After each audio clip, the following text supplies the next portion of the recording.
የሆነ ሰዓት ላይ ወንድሜ ተመቶ እንትን ሬፈራል ሆስፒታል አዲስ አበባ ሪፈር ጽፎ ከአቡሽ ጋር ነበር የወሰድነው።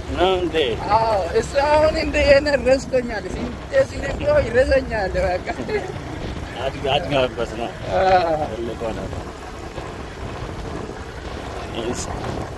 ይህን ስራ ነው የምትሰራው? አዎ። ጎበዞች ናቸው። ቀላል አይደለም። በቀን ስንቴ ልትመላለስ ትችላለህ? በቀን በቃ ሞተር ይበላሸኛል ካላልኩ ታውቃለህ፣ የቃውም እንትን እያየክ ነው የምትነዳው። ቢያንስ 4 ዙር እንደዛ ከሄድክ ሻወር አስገብተህ አንተም ሻወር ገብተህ ትቆማለህ። እንደዛ ነው የምንሰራው። 3 ዙር እንኳን ምርጥ ነገር አገኘክ ይበቃል። አለ ሰው ይኖራል። አሁን ጫት ሲቆረጥ ማለት ነው ተራ እንኳን አታገኝም። በጣም እንጂ መቼ ነው ጫት የሚቆረጥ? ማዚያው አሁን ባለፈው አሁን ቁጥቾ ተብሎ እየደረሰ መጥሎ የእንጨት ጫት ቆርጦ አልቋል።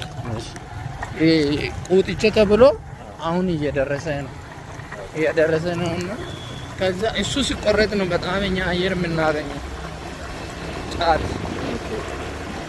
የጫት ጊዜ ሲሆን ሌላ ነገር የለም። ገበያ የሚሄድ ሌላ ነገር እስከዚህ ነው የለውም። ከዚህ ከገጠር የሚጫን ነገር አይኖርም።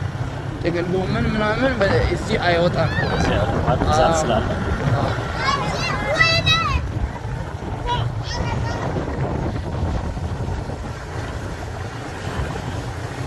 በቃ ለእኛም በጣም ሞራላችን ከፍ ላለ ታውቃለህ። ዘመዳችን እንደዚህ ሆኖ ሲመጡ ታውቃለህ፣ በጎዛ መካከል ከፍ ብለህ ትታያለህ።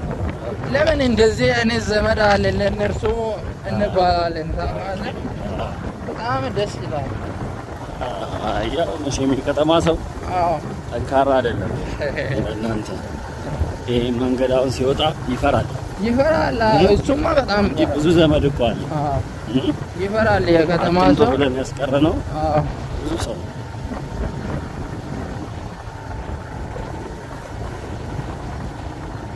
አልነገርንም ራሱ ቀብር እንዳለ ዛሬ ነው።